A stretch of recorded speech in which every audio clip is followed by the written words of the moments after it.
Simitrov goes backhand. He scores! Backhand chance. What a sensational save! We change the game. We out here taking names. Let our voices rise. Let them reach the sky. We gotta change the game. We out here taking names. Let our voices rise. Let them reach the sky. We gotta change the game. He shoots. He scores! We gotta change the game.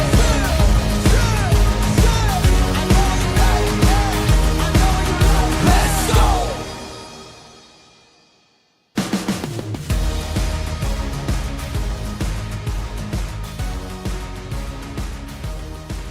Westbrook Sports Center for the AHL All-Star Game presented by J&M Media.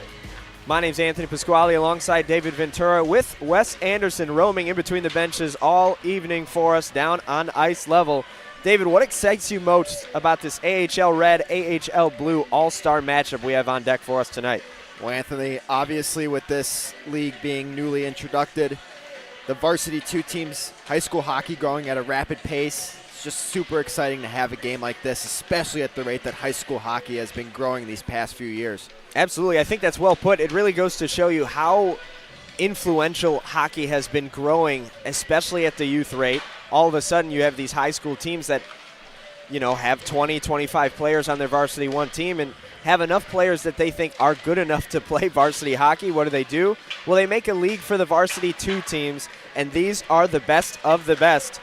We've got students from York, St. Ignatius, Loyola, Glenbrook North, and Stevenson representing AHL Red, and students from New Trier, Glenbrook South, St. Viator, Carmel, and Lake Forest Academy representing AHL Blue. Should be a lot of fun. The AHL Blue team is coached by Jason DeMaria, the head coach of St. Viator, along with Jim Philbin Jr. and Jeremy Ellis as assistants. Philbin from Glenbrook South and Ellis from New Trier. AHL Red is coached in whole by Brian Finity. And we are just about ready for puck drop here on the SHL Network presented by J&M Media. Thank you guys for spending your Friday evening with us. David, I know you're a former Glenbrook South player yourself. Did you get to play in any of these All-Star games? No, I did not have the opportunity to do that, but I tell you what, it's actually coached by Jimmy Philbin as well as Jimmy Philbin Jr. and also spent some time where Jeremy Ellis was my coach for a season. Knew him before that as well. You know, when you're a senior in high school, you don't really have an option in that spring season. So we got a few guys from Glenbrook South, Glenbrook North, Loyola, New Trier, you know, you name it. Almost every team in that SHL formed a combined team, and Jeremy Ellis was coaching that, so that was a lot of fun.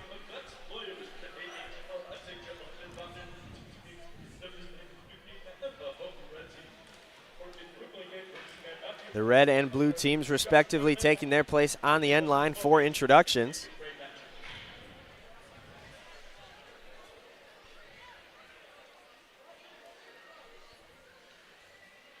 They do a really good job at separating these two teams. Obviously an equal amount of talent on both sides, but also a good amount of students from each school represented. St. Viator leading the way with 6. And we'll take a moment, send it down to ice level for our national anthem. Starting in hockey team, starting with the red and blue team. From New Jersey, right, over like Jacoby. From New Jersey, right, over team and then the routine. From New Jersey, right, over George Knight. Over Alex Kuhn.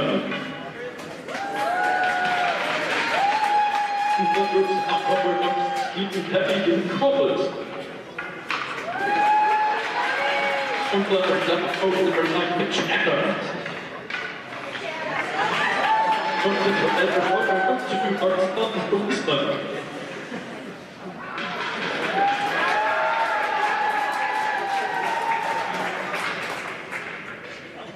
Something at court number 98, Easton Stefan.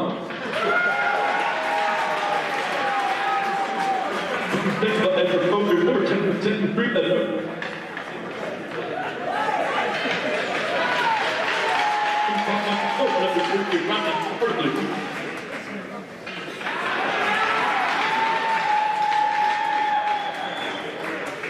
From second monitor over number 91, Celtic Hipper.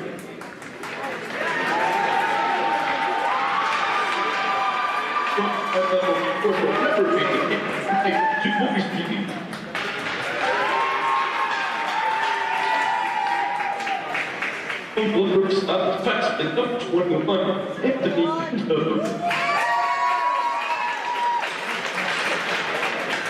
Uncle Brooks out defenseman number 7, Brendan Mendoza.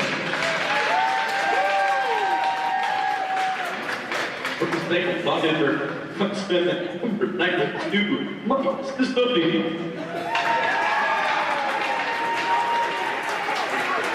From the second monitor, defenseman number 8, Brian Riddle.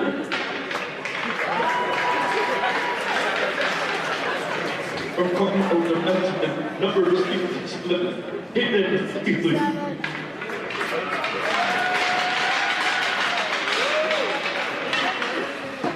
From New Jersey, defenseman number 4, Hank Tucker. And from the Sports Academy, goalie number 1, Heather Holt.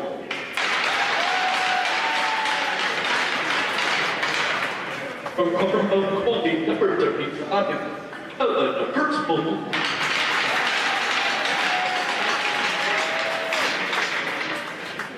From the same side, Quality number 30, Joey Scalfini.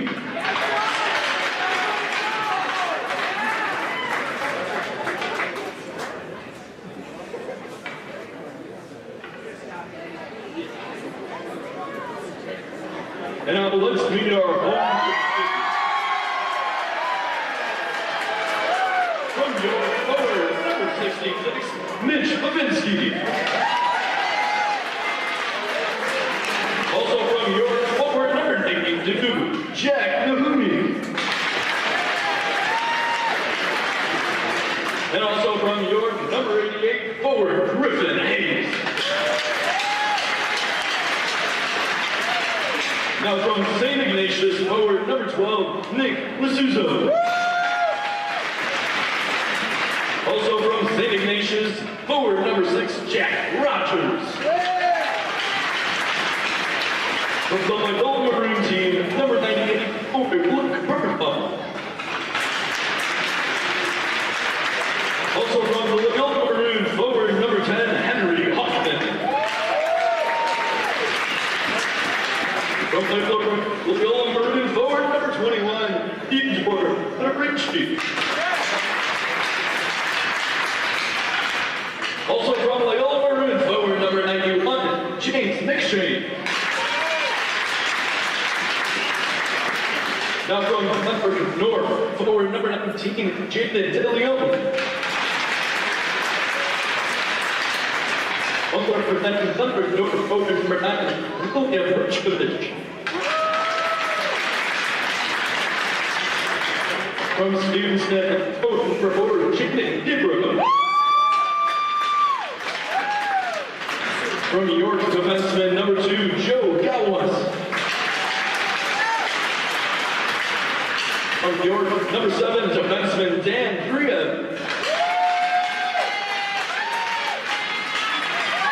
From Glenford North, number 8, defenseman Sullivan Lyons. From Glenford North, defenseman number 67, Brendan Contreras. From St. Ignatius, number 16, defenseman James Wood. Representing Glenford North, goaltender number 1, Ben Melnick. Also sending the net from York, goaltender number 35, Alex Pastry.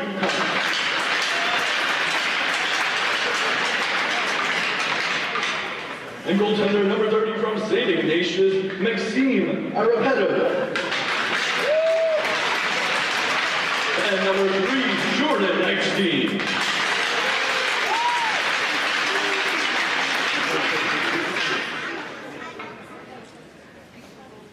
with the athletes who arrives and remove your hats for the playing of our national anthem.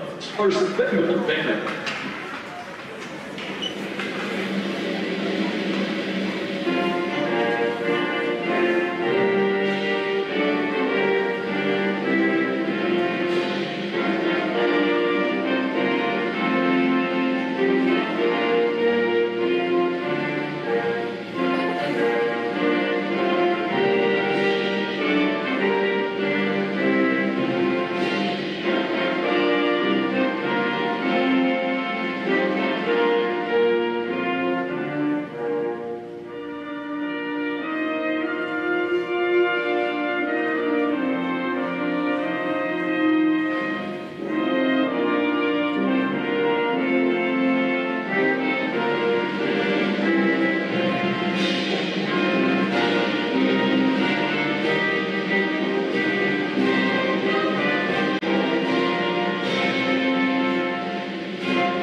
It may not have been pretty, but every player's name has been introduced, and we are just about ready for hockey here at the Northbrook Sports Center.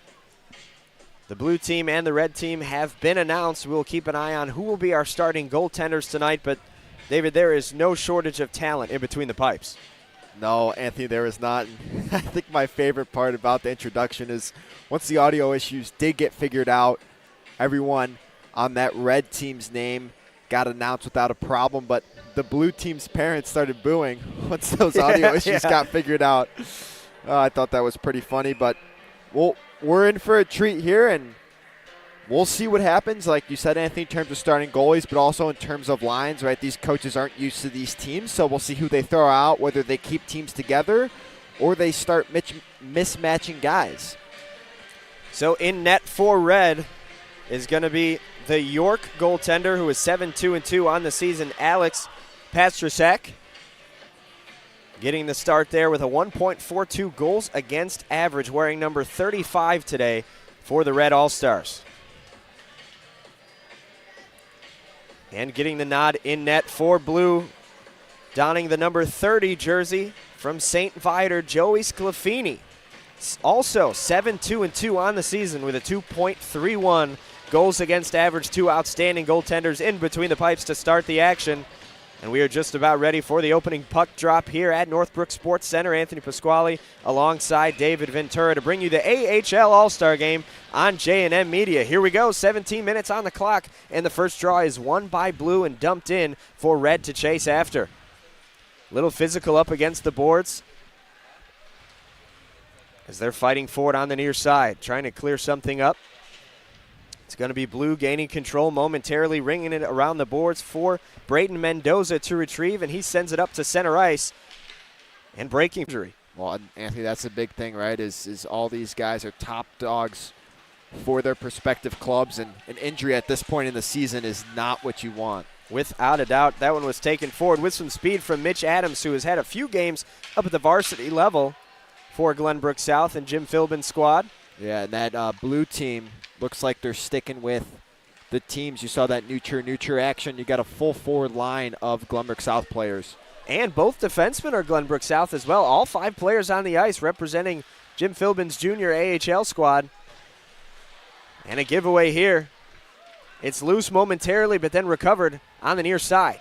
Coming up with some speed, Mitch Adams loses control, and it's taken by AHL Red. That's James Wood sending it up ahead. He represents St. Ignatius. And here he comes with some speed on the near side, trying to dump it in. He does. His teammates will chase, and it'll be recovered by Mendoza and shoved up ahead for AHL Blue.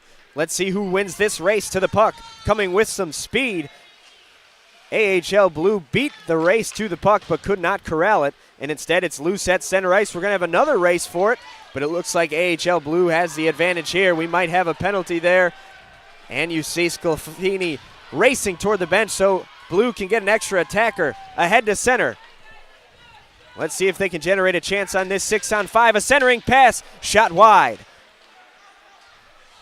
Back on top to the D. AHL Blue passing it. Into the slot it comes, and that will confirm the penalty with the ref's whistle as it was touched by Nick Lasuso of St. Ignatius.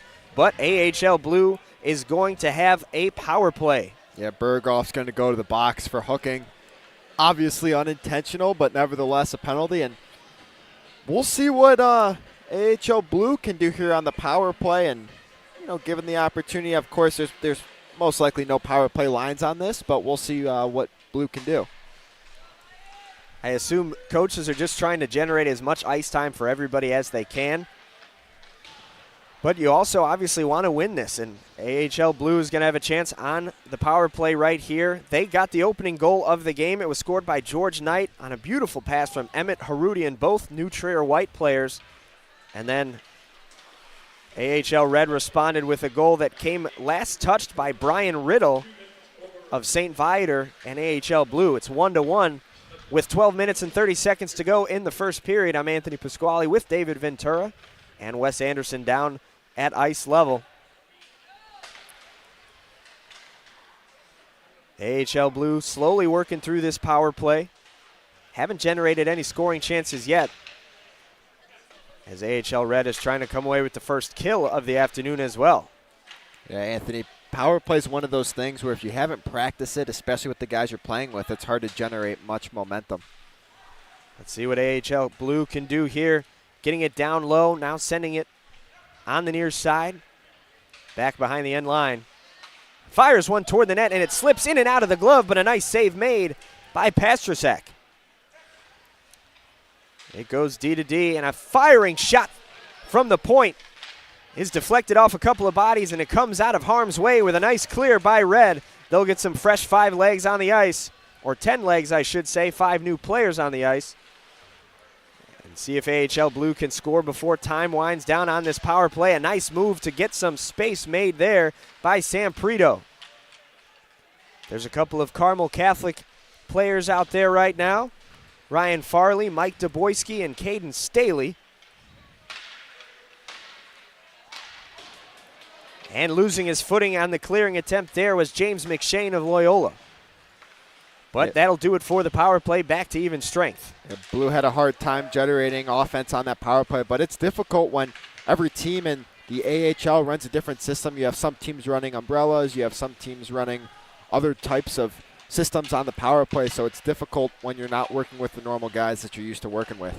Almost a giveaway. Now here comes AHL Blue in the slot. A backhand attempt shot. Ryan Farley couldn't get it to go. A nice save made. That one cleared to center, just missing the stick of Berghoff, who's fresh out of the penalty box. And it goes to the goaltender Scalfini to whack away. And it's recovered by Hank Tucker, the tall defenseman from New Trier White. That's the one thing you notice is a beautiful centering feed gets knocked off the pads. A nice shot attempt from Brakovic. Yeah, good centering pass there by Jack Rogers out of St. Ignatius to give him an opportunity. Unfortunately, not able to bury it. AHL Red with some momentum right now as the Glenbrook South line appears to be coming back onto the ice. Right into the glove. Scalfini covers it up. I want to go back to the point about Hank Tucker. Obviously, he stands out really tall. That seems to be kind of the bread and butter for Coach Jeremy Ellis, and at the varsity level for New Trier. All of their players seem to be extremely tall. Yeah, and especially in that New Trier program where you have New Trier Green, New Trier Blue, New Trier White, New Trier Gray, JV1, JV2. You know, you want to stick out, and everyone aspires to be on that green team at some point. So you as a player need to find a way to do that, whether that's your size, whether that's your skill, but you got to find a way to do that. Use your strengths to your advantage so you can eventually get that spot on green one day. And New Trier, of course, back-to-back state champions at the Scholastic level. And they send 4 All-Stars here at the AHL level. Alex Rowan, Emmett Harudian, George Knight, who scored, and Hank Tucker, who we were just talking about. And their AHL coach, Jeremy Ellis, is on the bench with them as well. Yeah, and Anthony, New Trier as a program had a little shift with coaches. Obviously, Adam Charis now the new head coach of New Trier Green, 2 seasons, and Jeremy Ellis now coaching White. He was at Gray before, so new coaches for new teams, and they've done pretty well. Obviously, New Trier Green winning that state championship last year, so it hasn't caused them any problems. Alex Tutai loses it. Now here comes AHL Red with some speed, dumping it in. Chasing after it is going to be Kimbrough. But they're able to control near center ice. That GBS line is out there. Tutai sends it up ahead for Pinto to clear. And we get a whistle. Yeah, they're going to call that icing, so draw's going to go all the way down. Red's going to have an offensive look. Pinto did not make the red line there, and looks like Blues got the better in terms of chances in this game, but Reds also had their fair share. Just Blues had better possession of the puck, but so far it looks like pretty evenly balanced teams. Thank you to our sponsors who just flashed across the screen here on the SHL Network. 1-1 is our score of the AHL All-Star Game. 8 minutes and 40 seconds remain in period number 1.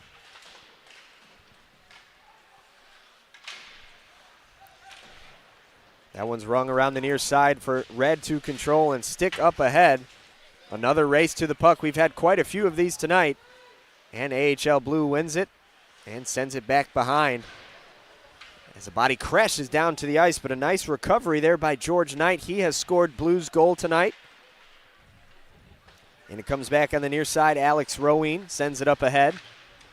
And it goes off the stick of Sclafini. He's made some flashing saves here in the first period, representing St. Viator in between the pipes. Anthony, that one almost got Sclafini there by surprise, but he was able to control that as he has a little trouble controlling that there, and a little altercation after the whistle, which you would not expect in the All-Star game, I'll tell you that.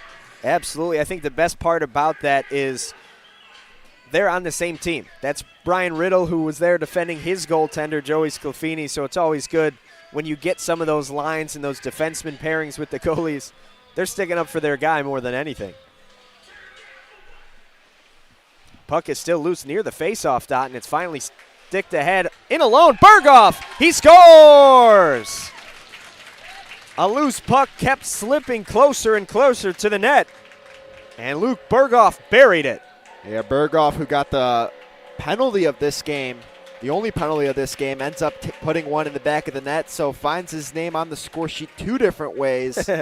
One as a goal scorer and one as on the penalty side of things. So we'll see if he can find an assist in this one. Unlike the first 2 goals of the game that saw both benches pour out and celebrate like they had won the Stanley Cup, that time we just had an individual celebration from Berghoff, and he might have another chance here. But that one gets sticked away all the way down, and it will be an icing. Nice hustle by both Glenbrook North defenders to beat the puck down. Yeah, and Anthony, if we're going to have another goal celebration, it's going to be from that blue team. Now it's just a matter of what exactly it'll be, because I tell you what, I'm 95% positive there will be another one out of them as they have them crafted before the game. At least that's what I'm assuming. I've been seeing some of those videos on social media with the Minnesota Vikings practicing their dances after an interception or a fumble. I wonder if you have any choreographed celebration like this in an all-star game. We'll have to see. Loose puck near the slot, recovered by AHL Red, and they'll keep it in their own zone for a little bit longer. Mason Steffen trying to clear the puck.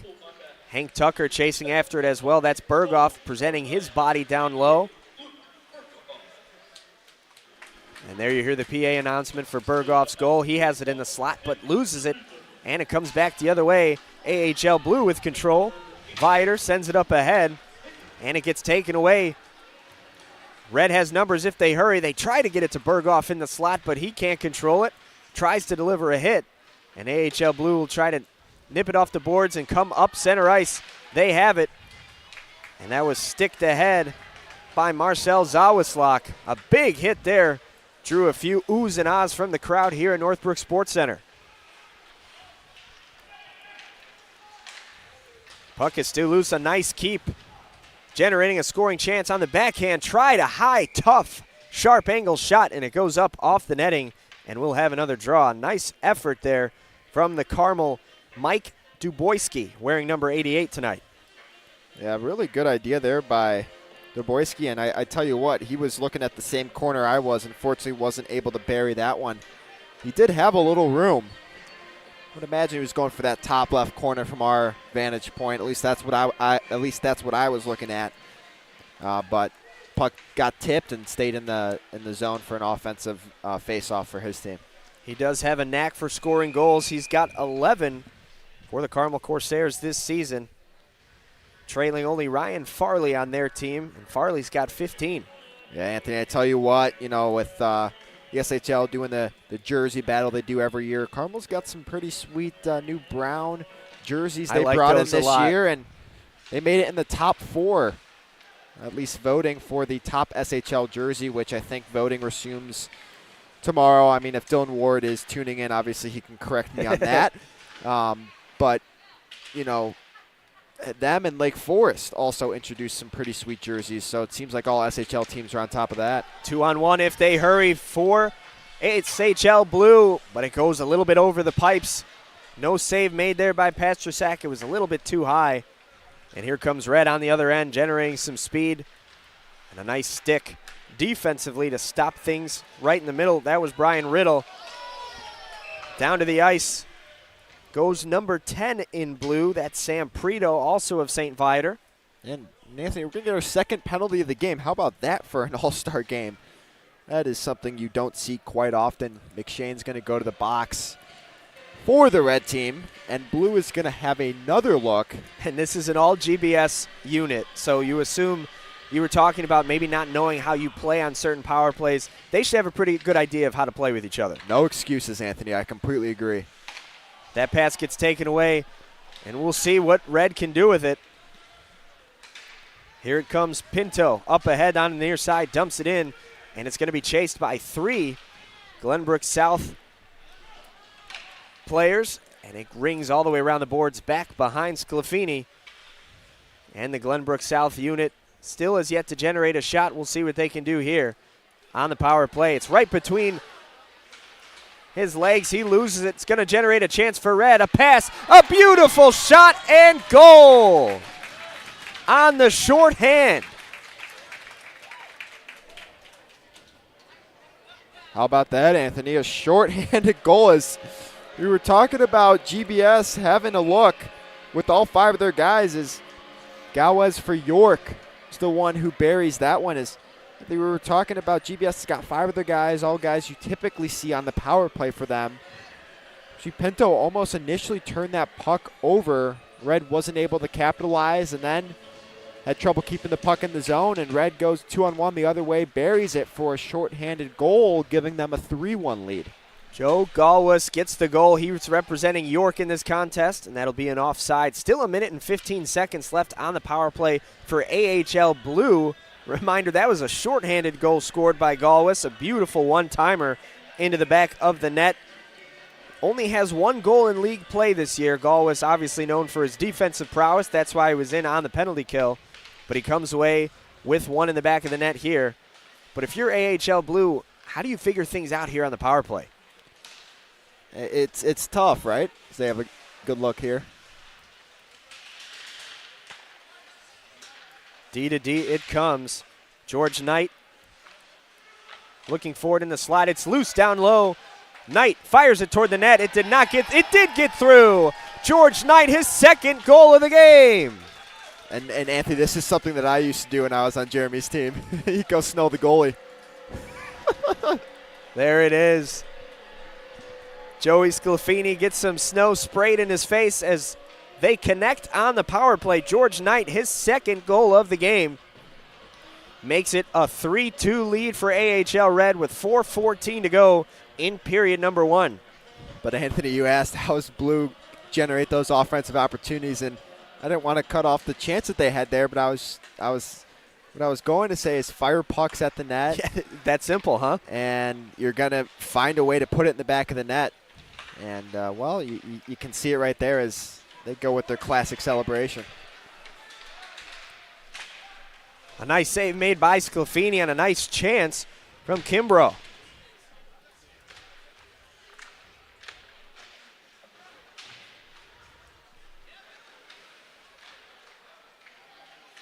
That one, he scores!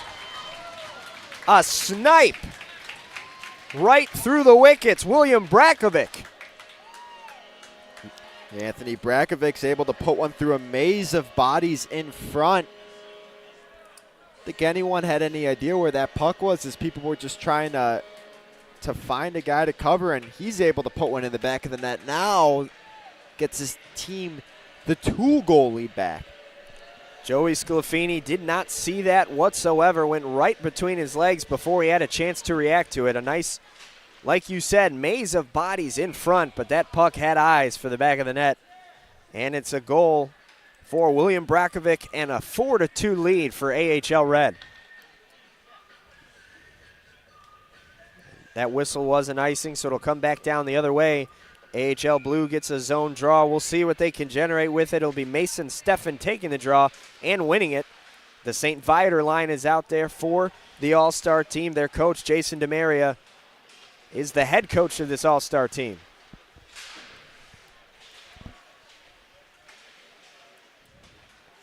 That one fisted off the crossbar. Pinto thought he had a goal.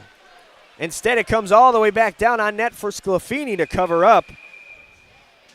Man, inches away from an answer for Blue.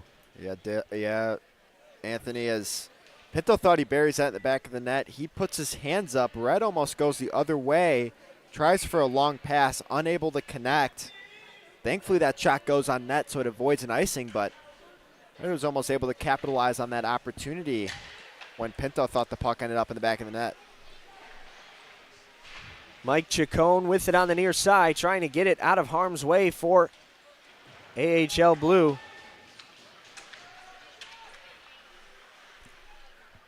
And trying to leave that behind for somebody to take was Henry Hoffman, but nobody was home. They've got numbers if they hurry. Here comes AHL Blue. That shot just misses the near side post. But a nice effort to keep it in by St. Viator's Mike Chacon. It's still loose and sent ahead. Fisted forward there by Henry Hoffman, so the AHL Red can get a much-needed change. They were on the ice for a while. Yeah, and something different about this game, Anthony, compared to that SHL, CCHL All-Star game is obviously there's more guys to pick from, as that's going to be offsides. It is not. Ref's a little bit more lenient with the whistle. Ooh, an almost backdoor pass. Beautiful feed looking for Chacon. He's had a good shift. He's still out there for AHL Blue. Now here comes Berghoff. He's already got a goal. And a dump in for AHL Blue. But Anthony, as I was saying, obviously level of physicality is a lot more than what you normally see in an All-Star game. And also, since this is just the AHL, there is twice as many guys to pick from as opposed to it just being, you know, an SHL versus CCHL matchup. So there's a lot of guys in that AHL league that are in this game compared to that SHL versus CCHL game. Right. I mean, you have some guys that maybe are on a fourth line or an extra skater for the Varsity 1 team, but they're on the top line for the AHL team. A guy like Mitch Adams from Glenbrook South comes to mind. You and I are doing their game on Sunday against Fenwick, and we'll see if he suits up for that one. And obviously they got the 9-up, no-down rule, so once you play 9 games at that SHL level, then you cannot go back and play on that Varsity 2 team. So obviously players are called up on a need-be basis, and, you know, with injuries very prevalent, especially at that SHL level, you see guys called up and obviously guys out for extended periods of time. Patrick gobbled that one up for a save. And now coming back the other way, AHL Red. That's going to be a trip on Mitchell Adams. He knew it right away. We were just talking about him, too. Huh? The broadcaster's curse sends Mitchell Adams to the penalty box. It'll be a power play for AHL Red. They lead the shots on goal 12-7 with a minute to go here in the period, and the score 4-2. Yeah, Adams is going to go to the box there for tripping, so now Red is going to get their first look at a power play. But the difference for Red is once 1 minute is gone in their power play, they'll hit intermission. So the power play will be cut in half by that intermission. James McShane wins the draw for Red, and they will get a look at a new goaltender once the next period starts. Both coaches confirming that each goaltender in the All-Star game will play for 1 period. So this will be your last look at Sclafini and Patrisak, who have both made some stellar saves here and each allowed a couple of goals as well. 4-2 is our scores. The puck is trapped on the near side, and it's finally free and goes D to D for AHL Red, and it's stiff towards center ice. Chasing after it, George Knight having a heck of a period for AHL Blue.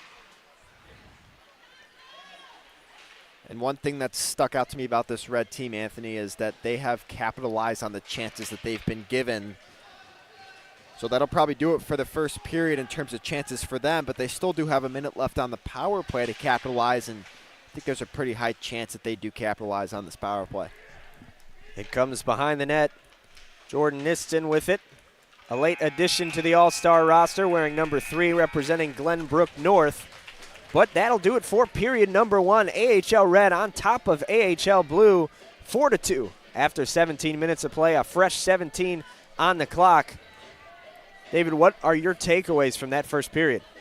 Well, like I said, Explore with, you've always got like the stick as a sword. You put it back in. no, see, but that's too basic. You got to do ones where like the whole team gets involved, like the football.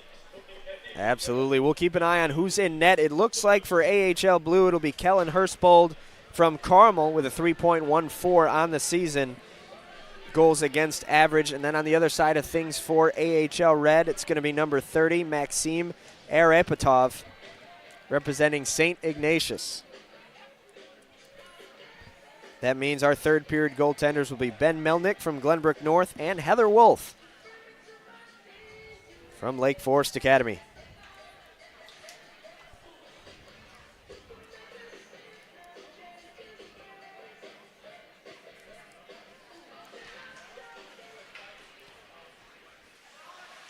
And the draw is controlled by AHL Blue. Pinto sends it ahead. The blue team now moving from left to right on your screen, and they get an early chance into the period and almost come away with a goal. Mason Steffen had a chance in alone. But a nice save made by the current goaltender, Maxim Arepatov. Yeah, and he's actually a Stevenson guy. And ahead to another Stevenson guy. Jaden Kimbrough into the corner. Which, you know, Anthony, it actually makes it difficult with these late additions. Actually, for those who don't know, I actually walked in the locker room before the game and said, all right, guys, you got to tell me your numbers, because we didn't have the list of numbers. And there was actually a few guys like, oh, yeah, so he's not coming to this game. You know, he's not going to be here. So there was a few late changes to rosters on both sides, actually, which doesn't make it complicated for the players, but I saw the coaches scrambling around before the game trying to get numbers and well, stuff like that, too. because coaches typically present their lines with numbers. Like they say, you know, it's 66, 92, and 88 on line 1. But you don't have their typical numbers from their regular in-season play. The All-Star jerseys have limited numbers. The goaltenders only get 1, 30, and 35. And there's only a certain amount of numbers for skaters. The penalty has expired on AHL Blue. We are back to even strength, but a nice chance remains for AHL Red. And a nice stick gets it out of harm's way. Mike Duboyski sends it up ahead for a nice shot and a nice pad save made. Sam Prito had eyes for another. AHL Blue trying to get back into things here. And here they come on the near side, but a takeaway, sending it back the other way. Joe Galwas has the shorthanded goal, and he started the rush for AHL Red. Almost in alone opportunity for Ryan Farley, but instead it goes all the way down. Farley takes it into the slot. He shoots. Loose puck recovered. It's still loose down low in the slot. And AHL Red comes out of it, getting it up ahead. Henry Hoffman. And he couldn't do anything more with it. Joe Galwas was right there. Now into the slot it comes. A beautiful shot and goal. Griffin Hayes. Yeah, good initial play out in front there by Riddle to stop that, but unfortunately Blue not able to get the puck out of the zone. And like you said, Anthony, Griffin Hayes buries another one, giving the Red team a 5-2 lead in this one. So maybe I was wrong about these teams being balanced, but you know, listen, we still got more than half the game left, so anything could happen. 14:55 left in the second period of play as that puck comes into the stands, and a nice play made by a gentleman wearing a hat. No, that was not a nice play. I think he didn't catch it. But he saved the person to his left, so you got to give him some credit for that. I don't know. I say we got to catch those. We got to catch those. An error on the fan gets charged by David Ventura as we're back in play here. Puck ringing around the boards in the red offensive zone. It's taken forward Mason Steffen. And it's loose near center ice. Steffen trying to stick it forward. Instead, Berghoff flips it out of play in the neutral area. He actually almost hit one of the coaches there. That would have been catastrophe. It's a really easy way to lose playing time. You know, listen, I've actually hit a coach before, chipping the puck out. So you're right about losing playing time on that part. And we'll have a face-off just outside the blue line. Either that or maybe it's because I wasn't good. I'm not sure which one it was. We'll go with the hitting the coach. Yeah, that's what I tell. That's what I tell people. And it's sticked ahead. A nice play by AHL Blue to generate some speed on the rush. That's Steffen sending it forward. Behind the net it comes to be retrieved. Marshall Zawislak. But they can't generate anything. Zawislak with a nice keep. Ahead it comes, Steffen. Backdoor pass looking for his teammate Alex Harrer. And Steffen takes it once again. Now it comes to the point. Fired toward the net and a nice save made down low. Maxim Arapatov covering that one up.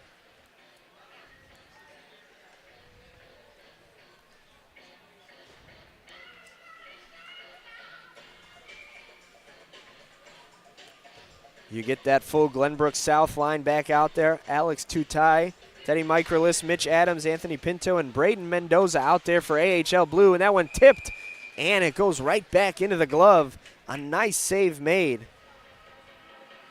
Yeah, surprised how Arapatov was able to see that one through the maze of bodies out in front. And, you know, especially for these kids in their age, right, you got a fair amount of juniors, sophomores, maybe a couple seniors, but a lot of height out there on this ice.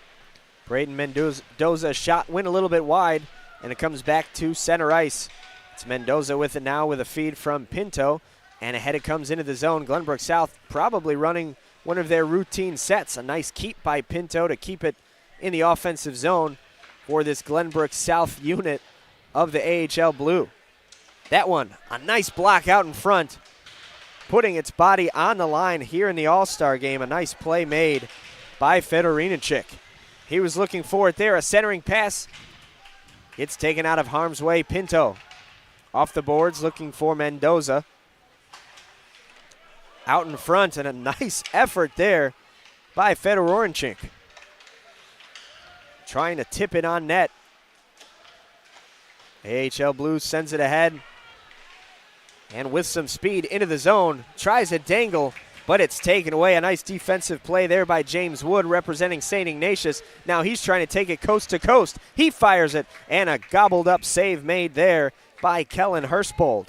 Yeah, you got a chance going one way by Tutai. Probably makes one too many moves, and Red goes the other way, fires it directly in the chest, and Red's got an offensive zone look. And, you know, like you said, Anthony, really the outcome of this game doesn't necessarily matter. Well, listen, once that 10-minute mark hits, coaches are going to be putting out the lines that have produced the most in this game, because I tell you what, both teams want to win this one. Looks like the new Trier line out there for AHL Blue.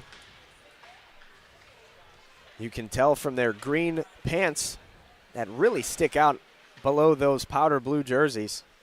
Yeah, New Trier, another team introducing a new jersey this year, that green jersey. So them, Carmel, Lake Forest, all with standout jerseys this year. And GBS added the Miracle on Ice edition GBS jerseys. Those are pretty sharp. Are you a fan? I like them. That was the only correct answer. For those of you who haven't tuned in, check out the SHL Instagram for the rest of the voting for the best jersey in the SHL. That one sticked out of harm's way by George Knight. He's been very active for AHL Blue. That one goes off of his stick up and out of play, and we'll have another zone draw for AHL Red. They lead this one 5-2 They've got goals scored by Griffin Hayes, Joe Galwis, both from York, Luke Berghoff from Loyola, and William Brakovich from Glenbrook North. They also had that goal that was last touched by AHL Blue. Not sure who got credited with that one on the score sheet. Yeah, you see a little dispersion in terms of people scoring goals, right? Which is exactly what you want to see in the All-Star game, too. For AHL Blue, both goals have been scored by New Trier's George Knight. One of them on a beautiful one-timer, the other one a shot that just got through as many bodies as you could imagine, but found the twine when it was all said and done. Puck was loose at center ice, and absorbing a huge hit there was Duboyski. But he's back on his feet, and here come AHL Blue. And that one will go all the way back down to the other end for icing, so AHL Blue will get a zone draw as they try to crack back into this. Yeah, You've played for a couple of these coaches, Jim Philbin Jr., Jeremy Ellis. Down 3, middle of the second period. What are some of the things that these coaches are saying? Well, obviously, with this game, you're going to see a lot more of coaches rolling lines, trying to get guys as much ice time as possible, but it's stick to the systems. You got a 2-on-1 here. 2-on-1 for AHL Red, and a snipe attempt is denied. Kellen Hurstbold has not been tested all that much in this contest, but he's making some huge saves for AHL Blue representing Carmel. Yeah, and if you're Hoffman there, you got to – the last place you got to go with that puck is right in the chest, which is where it went. You got to fire that off a pad, move it over if that's not a good option. But it can't go in the chest of the goaltender there. AHL Blue will certainly take it as they trail this one by 3 goals as we're deep into the second period. With some speed coming the other way, just missing the post was Sam Prito. One of St. Viator's 7 players at the All-Star game, and another 2-on-1. This time another shot, and it comes back to center ice. A nice save by Hurstbold. You're seeing a little bit of a reluctancy to pass on these 2-on-1s. I think everybody wants a goal here in the All-Star game. Well, Anthony, what I think is interesting is his back-to-back 2-on-1s right in the chest of the goaltender. I know Wes is getting a little crack out of that over there. You know, I know Rudy's not here anymore. Obviously, he's doing the ECHL games out in Cincinnati. But he would love those on 2-on-1s as a goaltender. Yeah, gotta change the eye level, right? Isn't that the first thing they teach? Yeah, something like that. Or you have a ton of people yelling past the puck. Another one covered up by Hurstbold, making some nice saves here in this middle period. 10 minutes and 3 seconds left in period number 2. AHL Red on top of AHL Blue, 5-2 on the SHL Network, presented by J&M Media. Thank you for spending your Friday evening with us as that one caroms off the net, and it'll come up the other way for AHL Blue with some speed.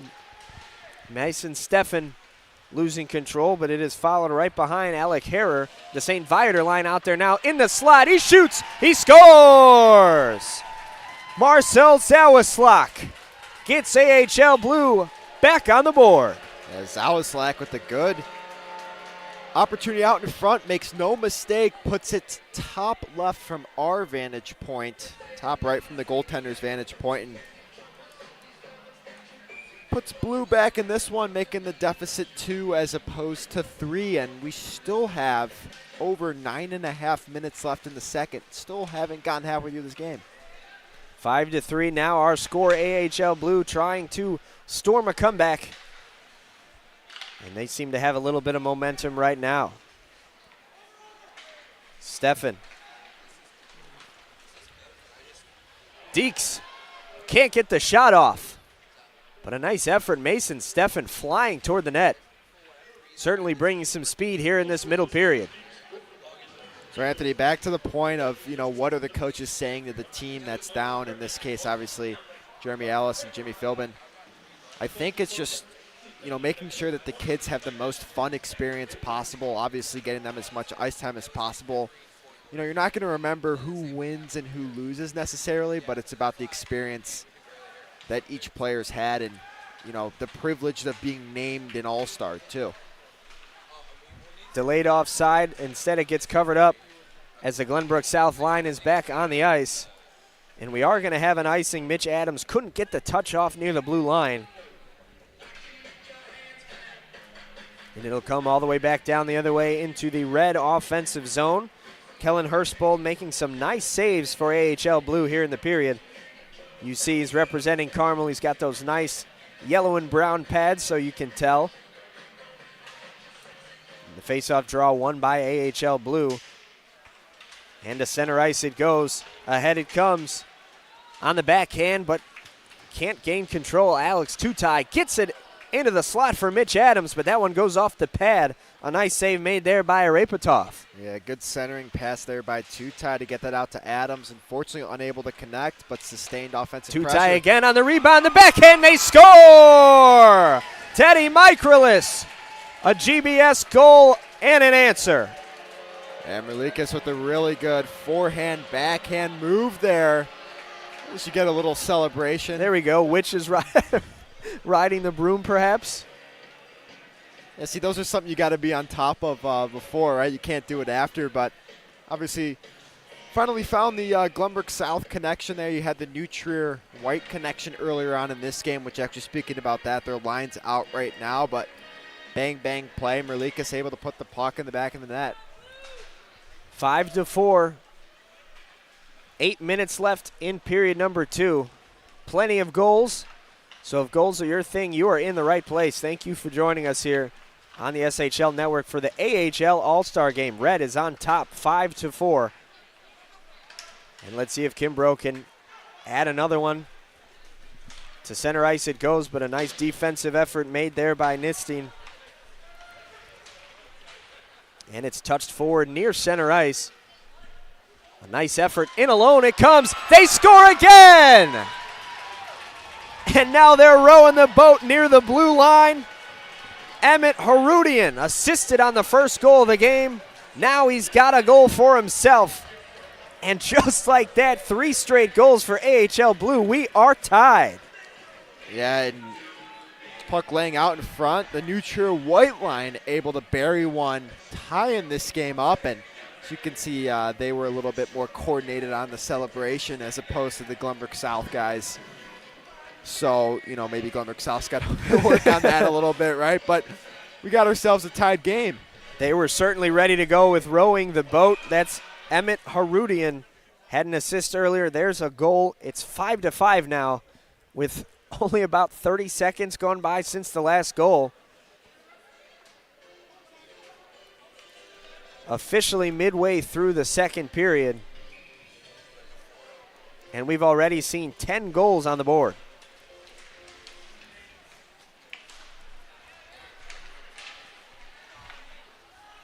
This is the AHL All-Star Game. And AHL Red had a 3-goal advantage. They were up 5-2. But in a blink of an eye, it is now 5-5. Quick goals scored by AHL Blue. Emmett Harudian, Teddy Michaelis, and Marcel Zawaslak get them to the back of the net to get AHL Blue even 5-5. So we had some trouble with our sideline microphone. I think we have a new guest up here in the booth. Check. Can you hear me pretty good? See if we got the volume and everything right. Sorry about that, guys. Welcome to the booth, my friend. This is Wes Anderson joining David Ventura and I as that one goes right into the glove. And a nice save made again by Hurstbold. He hasn't been too busy. All the action's been on the other end of the ice. Yeah, guys, I've been trying to get my bearings here. I've been running back and forth down getting my 10,000 steps in today, but happy to finally be joining everybody here. Jimmy the Wiz has been working overtime to try and get me on air as he turns my volume up. Thank you, buddy. But, yeah, we've got a great game, 10 goals in the span of half of a game, so excited to see what the second half of this All-Star game brings us. Yeah, and Anthony's stuck in the booth with 2 accountants, so we'll see how that treats him. Yeah, all that Excel and debits and credits. So, Anthony, you might learn a thing or two here in the next 17 minutes and change as we keep getting going tonight. Oh, we got ourselves another penalty. We do. It'll be an AHL Blue power play. Taking a spill and falling down toward the ice was Mike Duboyski, drawing the penalty on number 7 in red, Dan Preby of York. I was going to say, this is the first penalty for Red that wasn't on Loyola. Not that we're keeping tabs on the Ramblers, but no, I'm just kidding. Excited to see if they'll bring out that GBS line that they had cooking there. That I know they gave up that shorthanded goal, but knowing the coaching staff for this blue team, and Jeremy Ellis, he's never afraid to roll the dice there. So would expect to see them out here at some point again if he's feeling a little frisky over there down on the bench. Yeah, Wes, we were talking about how they need to be a little bit more coordinated on the celebration, but I think besides that, they got the actual play itself down pretty good. Yeah, I was running back and forth there. I heard you say something about a NHL '96 celebration. Yeah, we never got that. With the sticks over the head. I mean, I feel that was pretty popular in the CHL a couple of years ago. So, you know, with Instagram and social media these days, who knows what these kids are gonna cook up on the next goal. Bouncing puck corralled by Hurstbold, and it'll be taken by Caden Staley. And he'll start the rush for AHL Blue as they try to net a power play goal and take their lead. And we get a body crashing to the boards. That was Sam Prito. Fell up against the ice. AHL Red with a nice touch pass, freeing up a chance here on the shorthanded. Puck is still loose near the slide. It comes free, and a nice save made by Hurstbold. AHL Red doing a nice job delaying this power play by just keeping the puck in their offensive zone. You don't see that too often. A really nice effort there. Joe Galwas already with a goal leading the way on that rush, and here it comes for AHL Blue. Another save made there by Repetov. And it comes loose in the slot once more. He sticks that away. And a big check behind the net. Puck is loose in the slot. It's under the pad. Fought for. And Repetov gets the whistle, covers that one up finally. As AHL Blue really putting some pressure on now. Yeah, not much setup on that power play there by Blue. They kind of just fired every chance at the net that they had and almost able to put one in the back of the net, but puck gets frozen and an offensive look with 27 seconds left on the power play. Just a little over 5 minutes left in the period as that puck comes all the way down. It is not an icing as they are on the man advantage. Looks like we've got half of that GBS unit out there now, the defensemen Mendoza and Pinto. And Pinto will chase after that one. Penalty is expiring. We are back to even strength with 4:46 to go in the period. Ahead it comes up to Steffen. He takes it, losing it. Berghoff. Now it comes back the other way. That shot into the glove.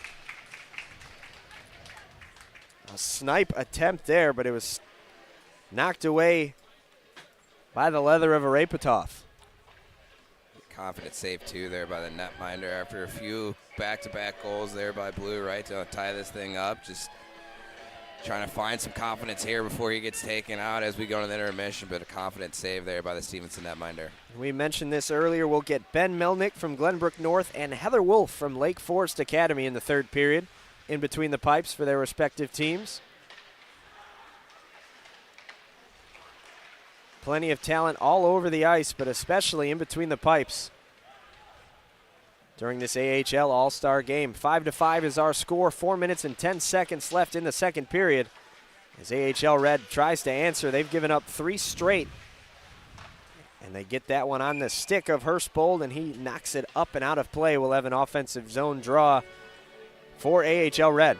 Yeah, I think Hurstbold there was just trying to get the puck to his defenseman and angles the stick a certain way where that puck goes out of play. So as opposed to them breaking out, going the other way, we've got a defensive zone draw, and there's 4 minutes left before both teams make a switch to the goaltenders. That one quickly on net and into the glove. Hurstbold gobbling it up. Yeah, Dave, I love that that little note, too. You can see the ref showing the Hurstbold kind of how to get his glove behind his paddle there so that puck doesn't have to go out of play. Like you mentioned, just move over to defenseman and get an easy breakout. Another glove save by Hurstbold. He's been tested over these last couple of minutes as AHL Red tries to get back on the score sheet. A long pass connects, and the GBS line is into the offensive zone. Tutai gets it in alone. And a nice save made there by Arapatov, but possession still belongs with AHL Blue, excuse me. That one off the back side of the net. And it comes into the slot.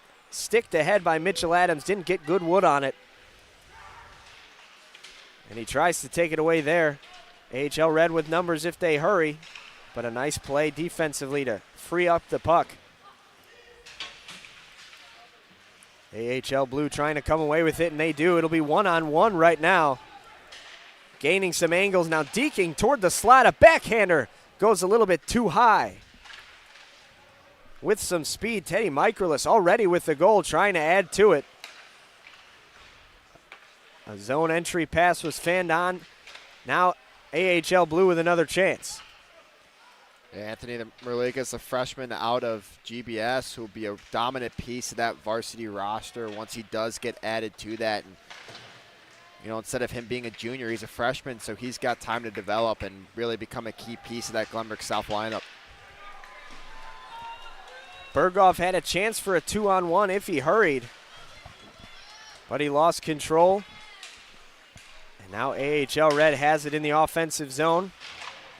That pass leads to a slap shot right to the chest and the AHL logo on Kellen Hurstbold's sweater. And David, to your point there, that GBS line, it seemed like they were controlling the puck there for a good minute 15 seconds too. So something to keep in mind too. If this thing goes at 5-5 into the third period, expect that GBS line to come back firing here in the third period.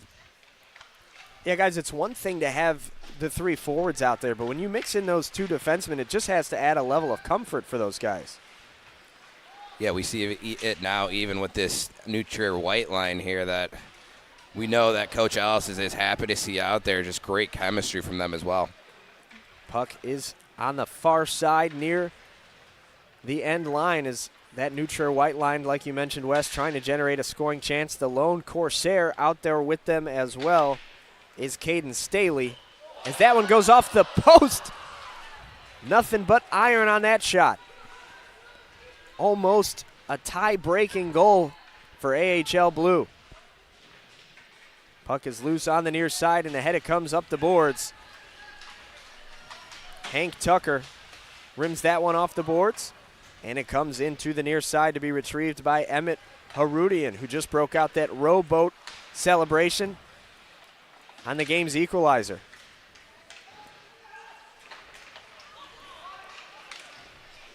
That shot right into the glove of Hurstbold. I don't know if you guys caught that on the far side bench, but Harudian almost pulled out a little WWE move to flip his man into the AHL Red bench.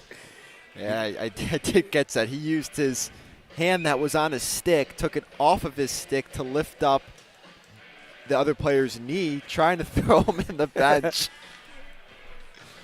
It looked like able to recover was William Brakovich on the other end. And he's who has control now behind the net, trying to find somewhere to go with the puck, but instead he just goes back to the point, and it's taken the other way. I don't know, that looked like Brakovic trying to do a Michigan attempt behind the net there. David, I was thinking the same thing. We could see the snow out there, too. It looked like he thought about it at first, but realized he wasn't going to have enough juice on his stick to be able to wrap that around the post. Pinto leading the charge for AHL Blue. Sent one toward the net a little bit wide. Preto was there to recover, but he couldn't keep possession. And that's going to be offside. Yeah, that's offsides, but I tell you what, if Pinto doesn't put that back offsides, Red goes the other way, 2-on-1, probably puts that in the back of the net. So it is offsides, but that's probably the best situation that could have happened there for Blue. Late here in the second period, only 20 seconds to go, and we might have a 2-on-1. Led by Kimbrough. He shoots. And it's saved and frozen by Hurstbold. He is putting on display why he is an AHL All-Star. A beautiful period in between the pipes for Kellen Hurstbold. Some great glove saves, too, there in the last couple minutes. And, David, something I want to go back to. It seems like every time there's a 2-on-1, the player with the puck decides to shoot. He shoots it. There's a few times that man looks like he's open back door. You know, get your guy at a goal and pick up an assist here, too, and help your team win. But everybody being a little selfish tonight in the All-Star game. If there's one day to do it, I guess this is it. It's one of those your coach is going to chew you out for not passing to your guy back door, right? Hey, listen, you're more than welcome to shoot, but how about not at the chest pad? Yeah, right? exactly. And you hear the horn. We got a little goalie celebration from Kellen Hurstbold as the second period winds down. 5-5 is the score through 2 periods of play. Emmett Harudian, George Knight with 2, Teddy Microlis and Marcel Zawaslak have the goals for AHL Blue. For AHL Red, Griffin Hayes, Joe Galwis, Luke Berghoff, and William Brakovich, as well as that own goal that we talked about in the first period. Guys, what are some of your takeaways from the first 2 periods? I like what I've seen out of both teams. I mean, obviously Red had that 5-2 lead, but you never know what you're going to get when you're switching a goaltender every period. One goalie may have a tough period, one goalie may have a really good period, so you never know what's going to happen, especially with that goaltending change every period. I like the pace. I mean, that first period was a ton of fun to watch. You don't really know what to expect. You come to these all-star games, there's not a lot of chemistry between the players, so it seemed for the first 10, 15 minutes of that first period, they were flying around, and it was pretty evident on the scoreboard. Absolutely. 34 minutes in the books, 10 goals on the scoreboard. We are even 5-5 between AHL Red and AHL Blue. We'll be back with a freshly cut sheet of ice and 17 minutes on the clock for the final period. Don't go anywhere. We'll see you soon.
Welcome back to Northbrook Sports Center for Period 3 of the AHL All-Star Game. We are knotted up 5-5 after 34 minutes of play. My name's Anthony Pasquale alongside David Ventura and now alongside Wes Anderson as well.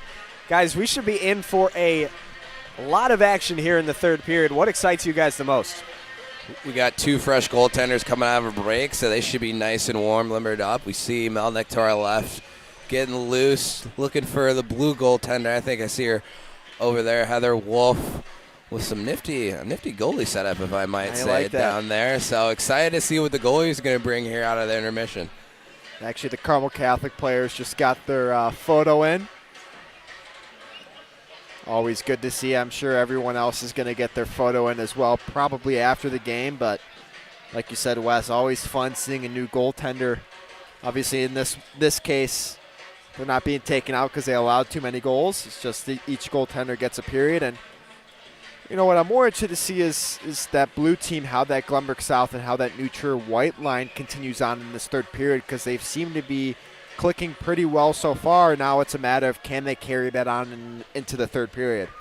Yeah, it seems like they dominated those last 3 or 4 minutes of that second period. So see how that, though the red team will be able to respond to that. Expect that GBS and that New Trier White team to potentially put in a few goals here, try and take home the win for the blue squad. Ben Melnick in net for AHL Red, representing Glenbrook North.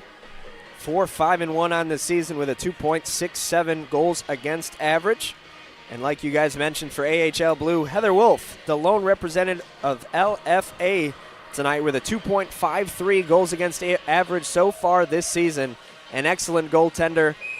The only woman here on either All-Star Game roster, so kudos to her for making the All-Star Game, and now she gets to close out the game for AHL Blue.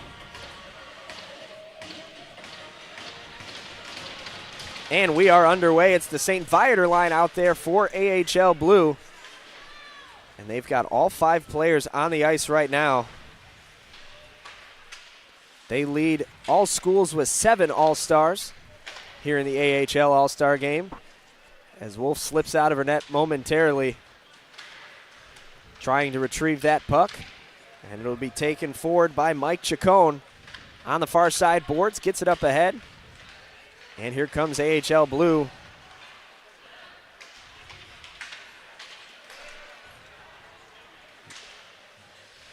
And a nice defensive effort to keep it out of harm's way there by Brian Riddle. Here's Hoffman. That one gets blocked out in front. And it's taken away. Here comes Mason Steven. He can't get that one on net.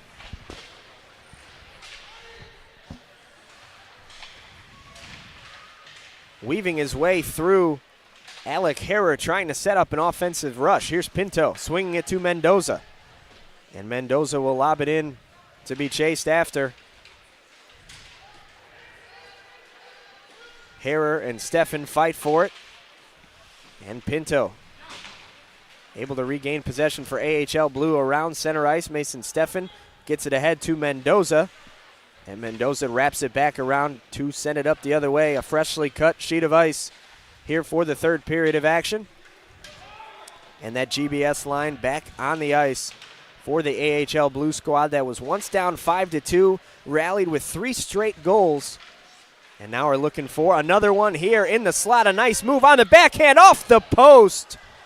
Teddy Michaelis looking for his second goal of the game. How about that initial stick there by Mendoza to keep that puck in?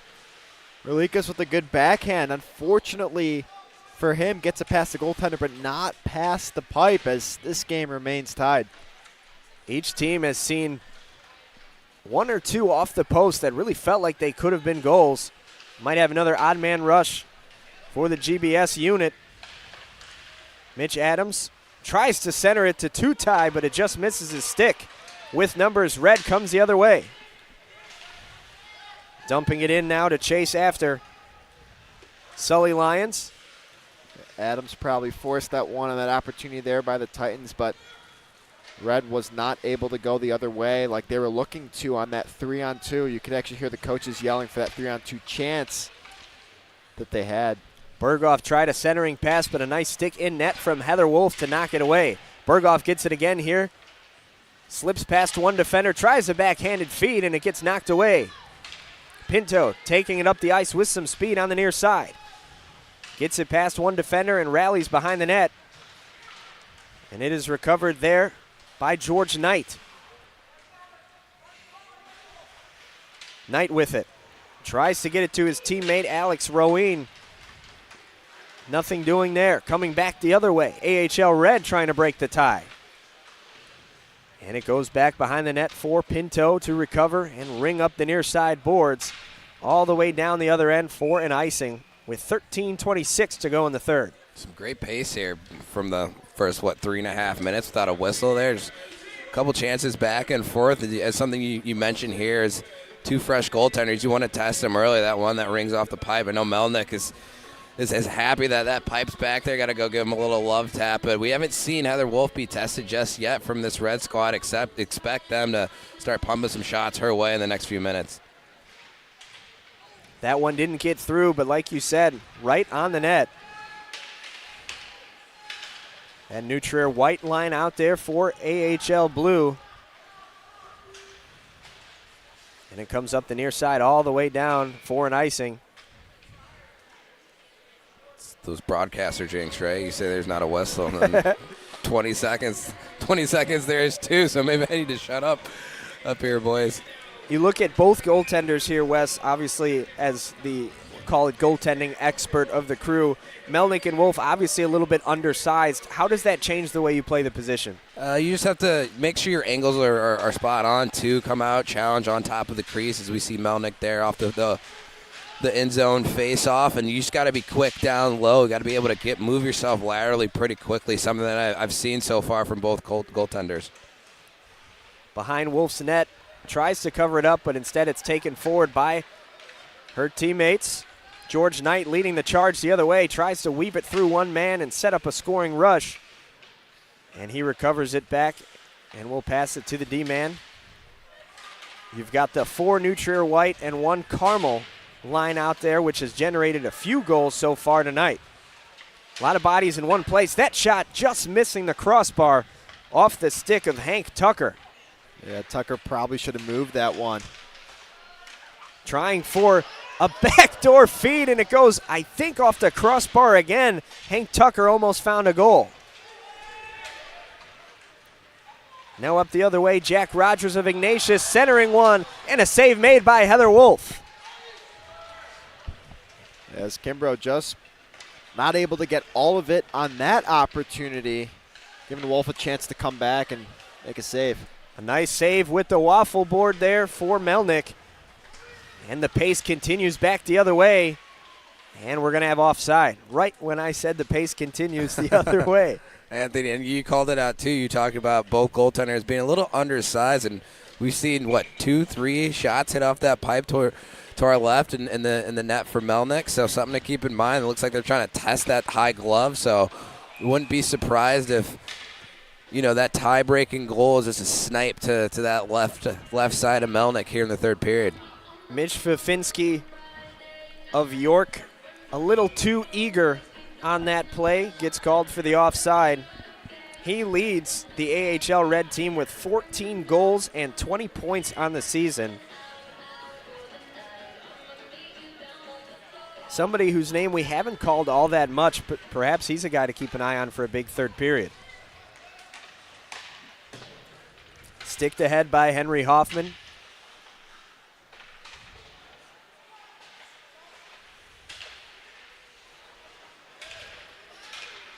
And here comes AHL Blue. A shot and a save by Melnick. It comes free right in front of him, and he's able to cover it up. But like you said, a snipe, that time from Duboyski, looking to get it to that top right corner of the net. Yeah, great presence there by Melnick, too. You could feel that there was a rebound loose there as he's sliding back to that left post. Has his pads down, which prevents that from going across the line. So talk about why these goalies are all-stars. It's reasons like that where they have the presence of mind to just collapse back to the goal line almost and find that puck on the rebound. Yeah, and Wes, that puck just bounced dead once that hit that chest pad of Melnick. Yeah, kind of an awkward looking rebound there. it's maybe the second or third time that puck's ventured into the coaching staff of the AHL Red team. But, yeah, an awkward rebound there. It looked like it could have found its way to the back of the net as up here, kind of a weird sight line with the cameras to our left. We're trying to find as he's trying to track that puck to see where it goes. So, if you're AHL Blue there, take some notes. Melnick's giving up some shaky rebounds here in the last couple of minutes, so just keep testing them up high as we've seen in the last 2 or 3 minutes or so. Brian Finnerty, the head coach of AHL Red, like you said, getting peppered with some pucks to his bench. I wonder if he'll come away with any bumps or bruises after this one. Berghoff takes it up for AHL Red, sends it down. Nobody touched it. That will be an icing, and we'll have another AHL Blues draw. Yeah, you know what, Anthony? We've had a fair amount of icings these past 5 minutes or so. Selfishly, I'm hoping that doesn't happen the rest of the 10 minutes so we can have some good flow to the rest of this game. Also looking forward to a few more goals on both sides. I would hate this to be a 6-5 final. I'm hoping 8-7 final score. Both teams have their work cut out for them offensively. Typically, this late in the game, 5-5, you would feel like the next goal wins. But in an all-star game, like you said, we could have 3, 4, 5 more goals. Puck's loose in the slot here. We'll see if we get one. Heather Wolf stops the initial draw, and it goes behind, freeing it up and taking a rip, and it's blocked out in front.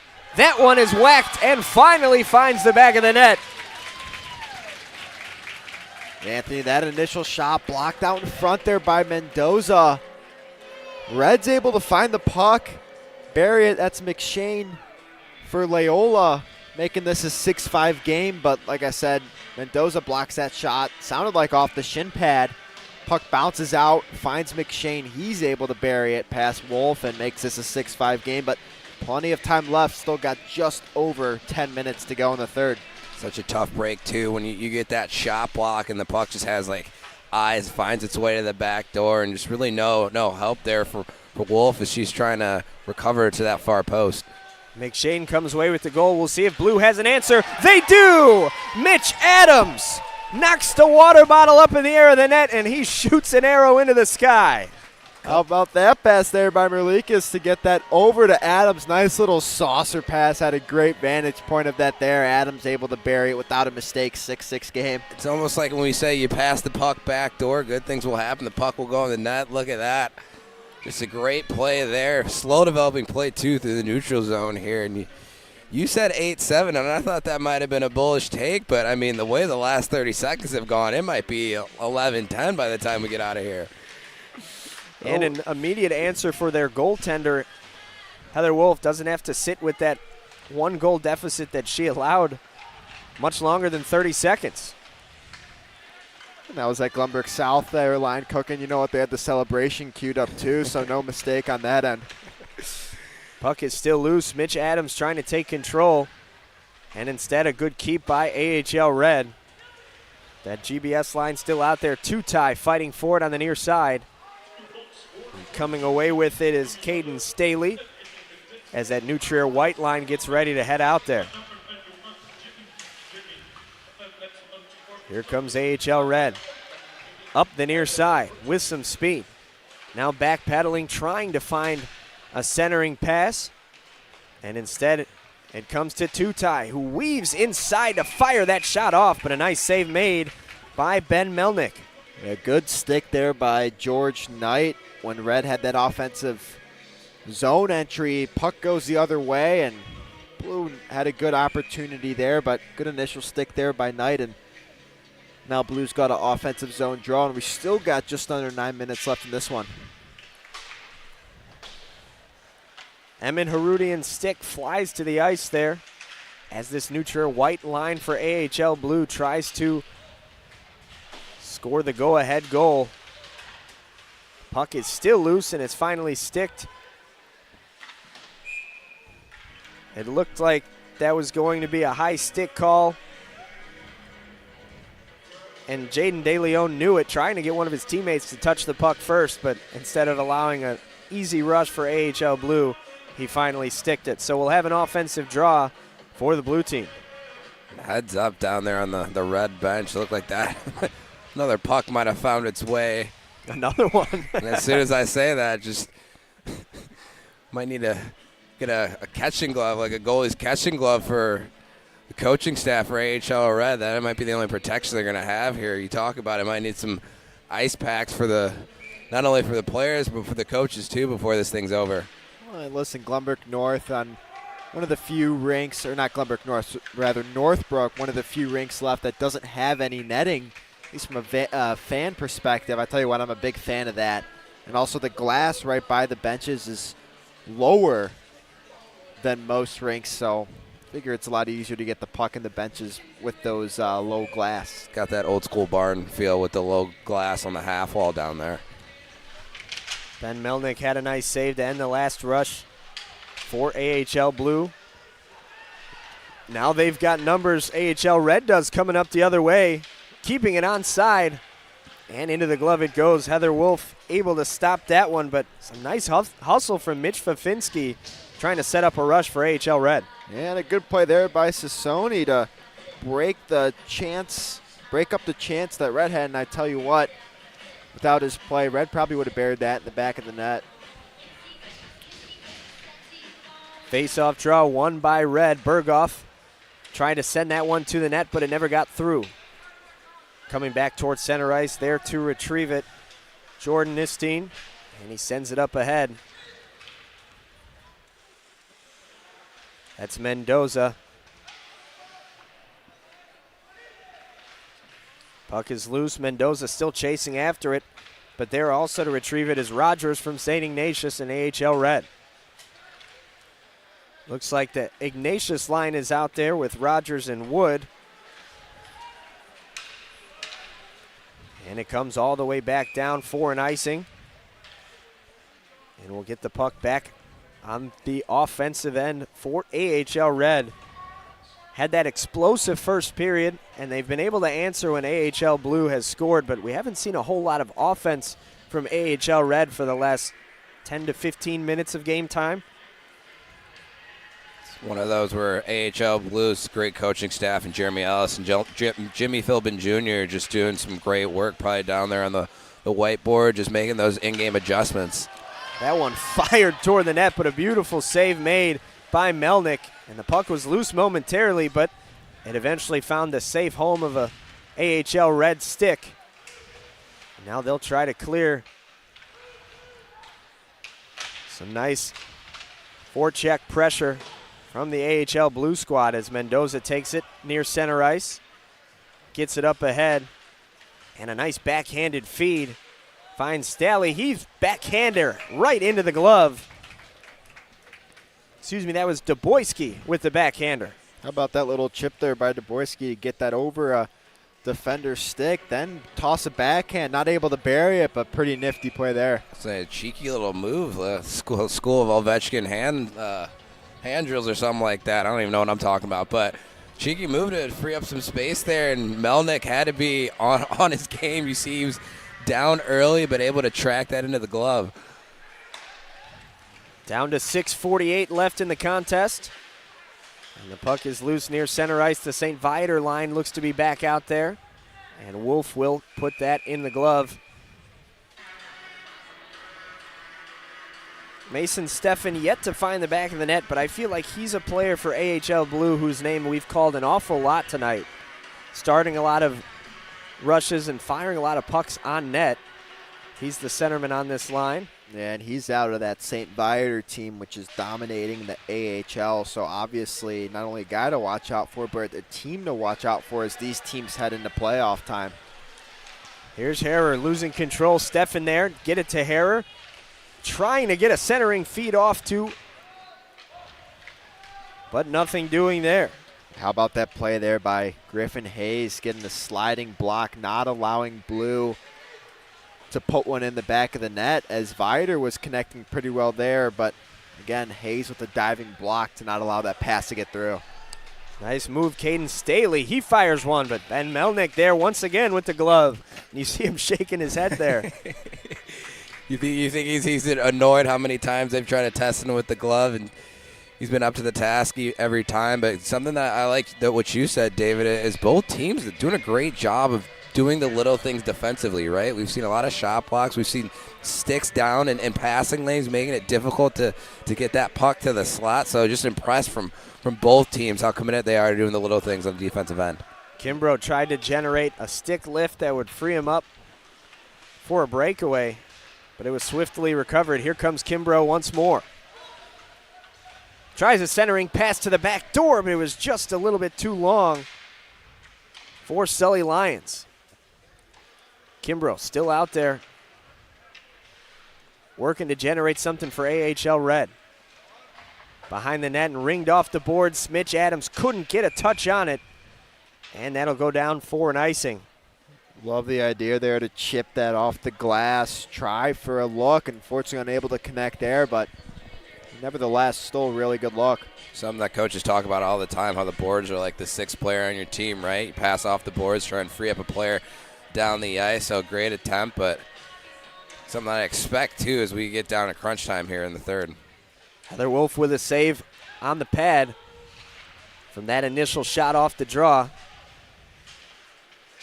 Now coming up the other way, tried a no-look pass looking for Mitch Adams, but it gets taken away. Here's Kimbrough.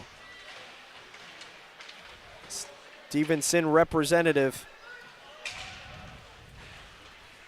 And ahead it comes. Tutai in alone. What a save made by Melnick. Wow, what a chance there by Tutai off the stick of Melnick. Man, I did not expect that. It's just a great positional save there by Melnick. Not oftentimes you're going to make a save off the handle of your stick, but when you do, that means you're in perfect position as a goaltender.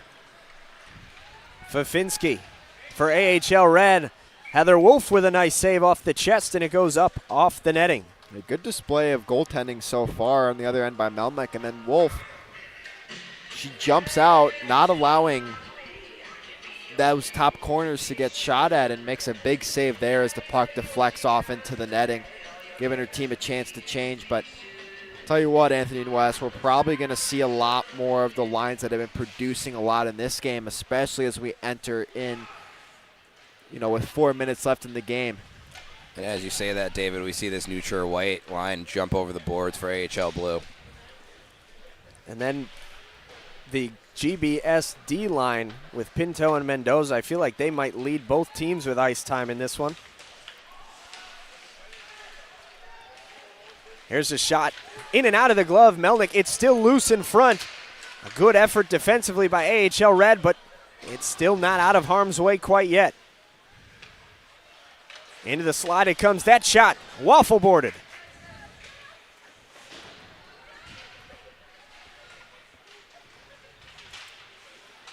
Pinto there to secure it on the near side. Gets it down low. Backhanded pass. A save off the pad. Melnick this time with the glove to stop play at 3:30. Man, I tell you what, Melnick does a really good job getting from post to post, not allowing that puck to get in the back of the net. Listen, he may be small, but his agility is really good. David, I thought I was supposed to be the goal expert. Took the words right out of my mouth there. It does a great job there on the short side to take away the angle and then just blast off that post to get a left pad on that initial save. Might need to get you over at the Wes Anderson goalie school with that breakdown, my friend. Staley loses the handle. I think it's pretty evident, guys, why each team selected these goalies to be the third period goalies. They have been up for every challenge so far. Listen, Wes, I am a top-tier shinny goalie. Top tier. I'll keep that in mind when I'm making my next team then. AHL Red trying to break the tie. Jack Rogers gets it ahead. Berghoff tries a centering pass, but a nice stick in the passing lane. Duboyski. Puck is still loose. AHL Red. When ringing off a couple of bodies on the near side, Berghoff there to cover it up. He leaves it behind. And it's taken forward. Pinned up against the glass. And AHL Blue comes away with it. Sam Prito leading the charge but loses his footing, still able to get it up ahead as his body gets tangled up with Nick Lasuzo, and they both crash down to the ice. Puck is still loose behind Melnick's net, and ahead it comes to Berghoff. He tries a stretch pass, but it just misses the tape of the intended target. Now to center it comes, and it's retrieved. Coming with some speed. That one a little bit too high. Melnick didn't even get a chance to make the save. That was Chacon. And a nice stick lift there. Here's Chacon again, firing one to the net. Melnick, it's loose. And he covers it up just in time. Ben Melnick. What a period. Yeah, he's able to get his head through the defenders out in front. Allows himself to see that shot through, so he's able to have an easier time than most goalies would with that shot from the top of the circles. Yeah, it looked like Duboyski might even got like a tip on it too as that puck was coming on net. So great on Melnick to be able to track that all the way into the chest there. And I think that's going to be offside. The puck was just outside the blue line when it was caught and brought back in play by Mike Chacon. But a minute and 49 seconds left. It's 6-6. High drama in the All-Star game. Could you guys draw it up any better? I thought we were going to get to the 8-9 tally like 8-7. Or 8-7 like our partner. Wes, you're an accountant. I would expect you to get those numbers right. It's been a long day, my friend. I usually have Excel to check that for me, so. That's all right. I can't do math either. Time is winding down in this one. 90 seconds left on the big board. Mason Steffen taking a huge check, but the puck comes back into possession of AHL Red. They try to get it up ahead with a step to James McShane. Heather Wolf not tested on this rush, and it comes back the other way for AHL Blue, just missing Steffen's stick at center ice. And that'll go all the way down for an icing, so we will get an offensive zone draw for AHL Red. Wes, you look like you're scratching your head there. Yeah, it looked like that puck missed 4, 5, 6, including some players on the red team that could have touched it. It looked like there was some confusion there, too, by the referees at the last minute. But either way, Red's going to have a great opportunity with an offensive zone faceoff here with just over a minute left. Heather Wolf makes a save, and quickly back the other way is the GBS line with under a minute to go in the game. A few checks, have some blue jerseys down on the ground.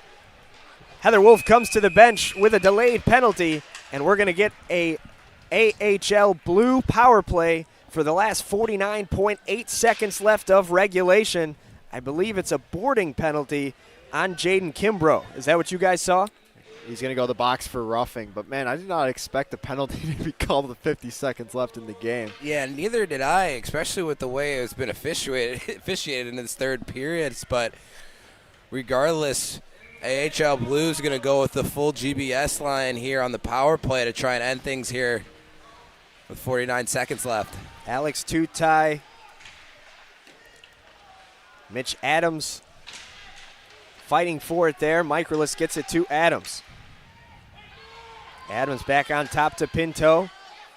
Adams walks it into the slot, fires just outside the glove range of Melnick. Mendoza takes it near the blue line to Tutai. Tutai walking past the defender.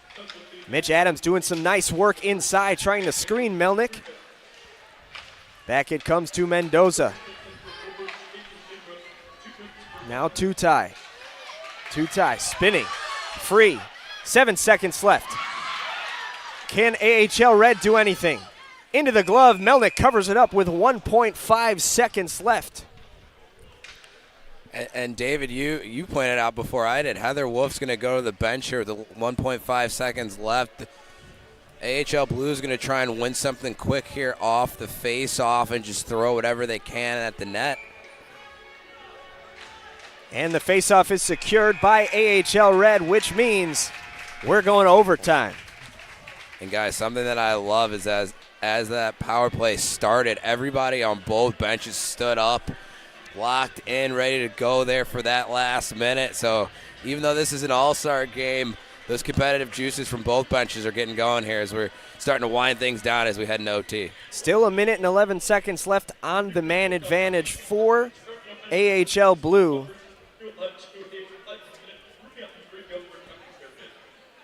I believe what they said on the PA was we're going to have a 3-on-3 overtime. So it'll start 4-on-3 for the first 1 minute and 11 seconds. And if AHL Red is able to kill that penalty, it'll go back to 3-on-3 for the remainder of the period, which lasts 5 minutes. I could not quite hear it. Is it a shootout after that, fellas? I believe it's a shootout. I know there's some connectivity issues with the microphones in this building, something that we were trying to work through with Jimmy the Wiz, but weren't able to figure out. So it's going to go 4-on-3 here for the first minute and 11 seconds, and then first whistle after that, we'll go back to 3-on-3, and if no one scores, I believe, don't quote me here, but I believe it is then going to go to a shootout. Looks like AHL Red is going to stick with Ben Melnick in net, but AHL Blue is making a change. Joey Sclafini, who had the first period for AHL Blue, in there for the overtime period, cold for the last 2 periods, now has to get hot quickly for an all-important overtime period. Yeah, shocking move. I mean, Heather Wolf, she had an outstanding period there, only giving up the 1 goal and had a few big saves there to keep this thing tied. So surprised that AHL Blue's going to make a goalie change this late in the game, but you know, there's the reason that they're the all-star coaches and we're up here in the booth. So see if this pays off for AHL Blue. Well, now you see, well, you've been seeing Blue roll the lines throughout this game. It seems like they're continuing to do that. You've seen the players roll through lines. They're just continuing that on the bench. We'll see what Red does. It's a little easier to see on the Blue team just because the players from each team have been sticking together. So we'll see if, well, as now you get a little switching around on the bench. So we'll see who Blue sticks out there. And the clock has not started, even though the game has. Now it goes. So AHL Red lost about 10 seconds of the penalty kill from that clearing since the clock did not start. We'll see what they're able to do. 4-on-3 for the next 56 seconds. And then it'll be 3-on-3 hockey for the remainder of this overtime period. A lot of space for these skaters to work with. Let's see what they can come up with. Up ahead, George Knight had the first goal of the game. He's running point here on this power play. Shoots one into the stomach. Gobbled right up by Ben Melnick. yeah, Blue having a little trouble getting bodies to the net. I understand it's a 4-on-3 overtime, but Melnick had no problems there. Not only that, but that shot's got to be a little lower. Can't have shots from the point ending up in the chest protector of the goalie. William Brakovic skates on late and takes the draw for Red. Almost comes away with it there, and he'll stick it forward. It comes loose. That shot, another glove save by Ben Melnick. Ben Melnick's making it look easy, and yeah, David, go back to your point. It's just every goalie who's on the ice tonight is going to be able to make that initial save if it's right at their chest with no traffic in front. So expect Blue to start to create something a little bit different, move the puck there on the half wall a little bit more, maybe try the one-timer from the point to try and end this thing here in OT. 19 seconds and counting left on the power play, down to the last 10. That one comes loose, and it's sticked forward on the near side, driving toward the net, spinning back around, trying to find somewhere to go with it as the penalty expires. William Brakovic, a nice shift. We're back to even strength, which is 3-on-3. There's an extra Blue skater on the ice, and now to answer, an extra Red skater comes on. That's Kimbrough. So now it's 4-on-4 hockey. I thought they said it's going to be 3-on-3. Maybe they'll correct that at the whistle as that one goes all the way down for an icing. And we'll see if they can settle some of the confusion here. Right now it's 4-on-4. Yeah, when there's a penalty in overtime like that, it goes straight to 4-on-3, and then the player from the box goes onto the ice, and then until the next whistle, the teams play 4-on-4 as we see both Red and Blue only with 3 players on the ice now. Now it's back to 3-on-3 for AHL Blue. It looks like Harrer, Steffen, and Pinto. So 2 Viator skaters and the Glenbrook South defenseman. AHL Red will settle it just under 3 minutes. And here they come. Pinto physically trying to knock off the puck. Griffin Hayes staying strong. It comes loose out in front, and Pinto will wrap it around the net. Berghoff chasing him intently, but Pinto comes away up the ice with some speed, generating a 2-on-1. Does he have it in him? Game on the stick. Save made by Melnick. It's loose out in front. Now we're going to have a 2-on-1 the other way if they hurry.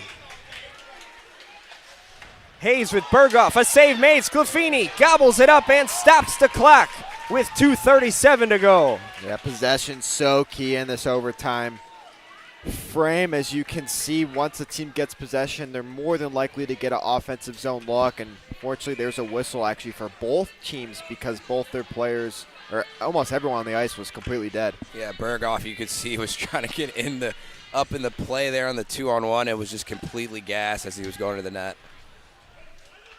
AHL Red wins the offensive draw. They have possession with 2 minutes and a half left. Into the slot, but a nice stick knocking it out of the way. Duboyski keeps his stick down on the ice, gets into the passing lane, and might have a breakaway here. Duboyski ahead with it. Has a sharp angle and another nice save made by Melnick. It is getting hectic here at Northbrook Sports Center. A nice defensive effort there to stop the rush. Brian Riddle.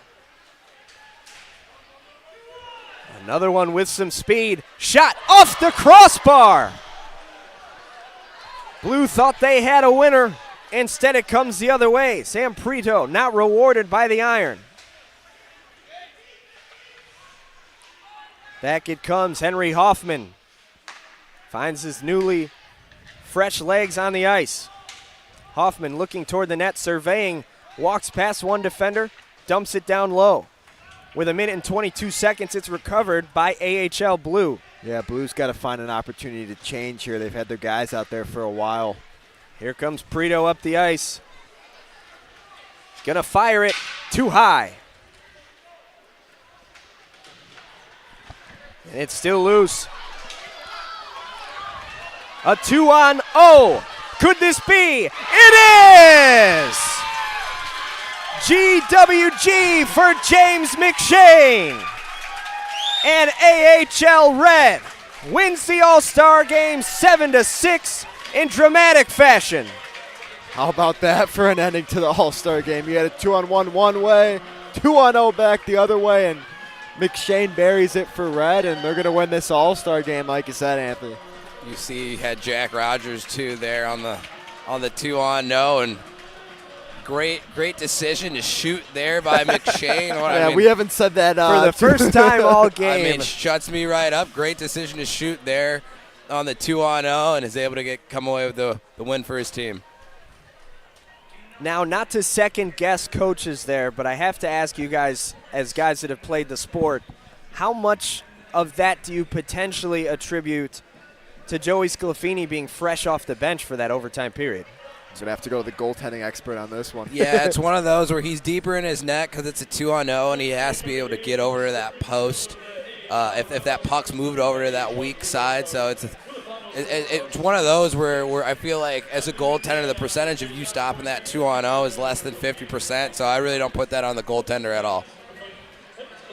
7-6 is the final score. You look at contributions from all over, but it's hard for me to look at AHL Red's win and not talk about the effort Ben Melnick put in between the pipes in that third period and overtime. Yeah, you saw him on one of those last opportunities. It was about 1.5 feet outside of the crease. You talk about cutting down an angle with a smaller goalie, and makes a rather hard save look routine there as he just hits that off the blocker. So definitely one of the stars there for the AHL Red team. And the players are gathering on the ice now to take a celebratory picture for the All-Star Game. Blue on one side, red on the other. Let's talk about AHL Blue. They had goals from Emmett Harudian. George Knight had a pair. Teddy Michaelis had one. Mitch Adams had one. And Marcel Zawislak combined for the 6 goals from AHL Blue. What did you guys like out of them tonight? Well, listen, Anthony. For an all-star game, and this goes for both teams, I was really impressed not only with the level of physicality, but the amount of effort that these guys put into this game. And I would just say that for both teams, because normally with an all-star game, you expect players to try to do skills they wouldn't normally do in a game. But here you saw a lot of big hits. You saw players doing what they're normally doing, and you also saw a lot of players like Viator, New Trier White, and as well as Glenbrook South players sticking together that are normally on the same line. So it was almost like a normal hockey game outside that all these guys are on different teams. Yeah, David, I couldn't agree more there. And it's the heart and the compete level that both teams brought. I mean, you could see it. We talked about it with that last power play there towards the end of the period. Both teams up on their bench, just excited and happy to be here, and just something that was a pleasure to watch all night. For AHL Red, goals from Griffin Hayes, Joe Galwas, both from York, Luke Berghoff, William Brakovich, and then 2 goals from James McShane, including the game winner in overtime. Clinch the win for AHL Red and Coach Brian Finity. And you see some of the players gathering on the ice for some pictures. What a fun opportunity this is for these guys, especially getting to play with some of their teammates out here. Yeah, it's a great showcase to represent their schools and represent their skills as well. And that's why you see the pictures and all the smiles from both teams here on the ice right now. Thank you all for tuning in and spending your Friday evening with us on the SHL Network, bringing you the AHL All-Star Game presented by J&M Media. For Jimmy the Wiz Olsen, Matt Freeman on camera, Wes Anderson, and David Ventura to my left, I'm Anthony Pasquale saying so long after the AHL All-Star Game, which Red beat Blue 7-6. We will see you guys next time. Thanks for joining us on J&M Media.